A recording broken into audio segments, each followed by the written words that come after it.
प्रदेश के जल शक्ति मंत्री स्वतंत्र देव सिंह ने वाराणसी के सर्किट हाउस में जल शक्ति विभाग की समीक्षा बैठक में अधिकारियों को निर्देश दिया कि नहरों की सफाई बराबर होती रहनी चाहिए।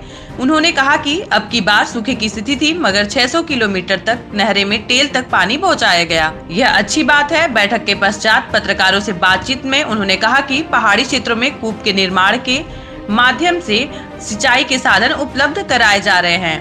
वाराणसी से अनंत कुमार की रिपोर्ट। पूछ लेना उनसे। कुल मिलाकर आज नहर हमारे विभाग की बैठक यहाँ किया था।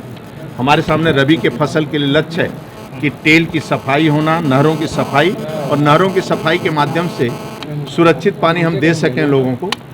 इस बार भी सूखा की स्थिति थी, बारिश भी नहीं हुआ, लेकिन 600 किलोमीटर चलाकर मैं काशी के बॉर्डर तक, यहाँ पर पानी कुछ हमारी ऐसी नहरें हैं जो मैं शारदा से देता हूँ, और वहाँ से लखीमपुर से पानी लाकर मैं काशी के बॉर्डर तक देता हूँ 6 किलो।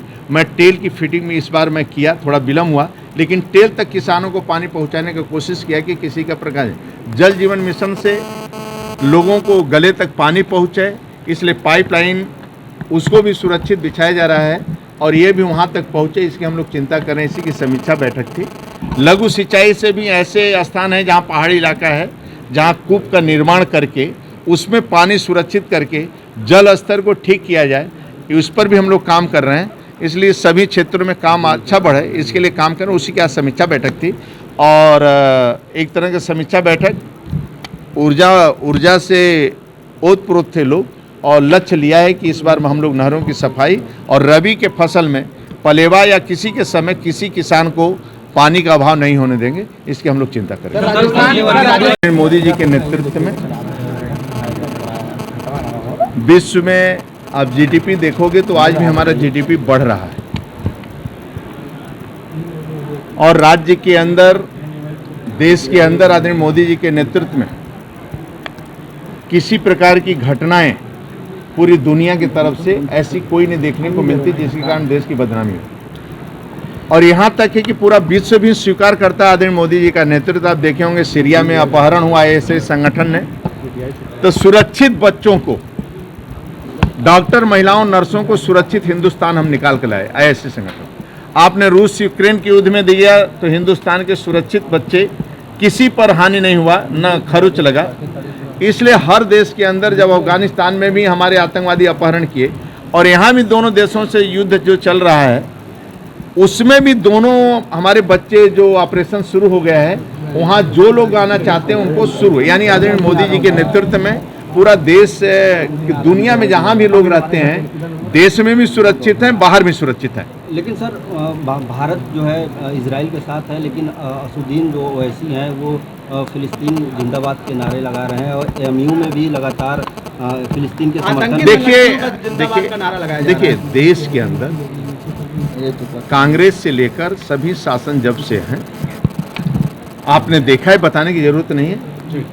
आतंकवादियों को लोग छोड़ते हैं, ईमानदार लोगों को जेल में बंद करते हैं। लेकिन आदरणीय मोदी जी के आने के बाद, राज्य के अंदर आदरणीय योगी जी के आने के बाद, आज गुंडागर्दी करने वाले, आतंक फैलाने वाले वो जेल के अंदर हैं। देश में आप देख ही रहे हैं, आज श्रीनगर से लेकर, कच्छ से लेकर कश्मीर तक, कन्याकुमारी से लेकर लखनऊ तक और काशी तक सब लोग सुरक्षित हैं। अब पहले बम फटता था, आज एक बम नहीं फट रहा है। आज श्रीनगर भी सुरक्षित है। आज वहाँ के मुस्लिम बच्चे डॉक्टर, इंजीनियर बन रहे हैं। पहले सेना के ऊपर पत्थर फेंकते थे, आज लोग तिरंगा झंडा, आज लाखों पर्यटक वहाँ जा रहे हैं। श्रीनगर में भी लाखों पर्यटक पहुँच रहे हैं, और काशी में भी लाखों पर्यटक पहुँच रहे हैं। ये केवल आदरणीय मोदी जी का देन है, जो कानून का राज है देश में, और राज्य में योगी सरकार में कानून का राज है, जिसके कारण लोग आ रहे हैं। लोगों को आज से नहीं बोल रहे हैं, 20-25 साल से लोग बोल रहे हैं इस प्रकार के हरकत करने वाले। तो इन्हीं आतंकवादियों पर, और जो हमारी आदर्श नहरों भी लिए, उसमें कई आदर्श नहर हैं। आज मैं बोला हूं अपने एक्सीएन से कि जब नहरों की आप सफाई करें, उसी कारण टेल पर हम चौपाल लगाना शुरू कर दिए हैं, अपने ट्यूबवेल पर चौपाल लगाना शुरू कर दिए हैं। वह ट्यूबवेल का फाइल होगा, यंत्र जी दिखा दे, ट्यूबवेल का भी लगाना शुरू कर दिए हैं, और हेलो किसान में मेरा चल रहा है। आप देखेंगे तो इस प्रकार के ट्यूबवेल का मेरा सफाई हो रहा है, और ये किसानों का नंबर है, इनसे हेलो में बात हो रहा है, सभी किसानों का है, ये चल रहा है। इसी तरह टेल जो हमारी फिटिंग है, वहाँ टेल पर भी हमारे चौपाल चौपाल पर काम हो रहा है, चौपाल हो रहा है। हाँ, इस प्रकार के फसल और पानी और इस प्रकार के नल ट्यूबवेल के कारण तो मैं काम शुरू कर रहा हूँ, आमूलचूल परिवर्तन हो रहा है।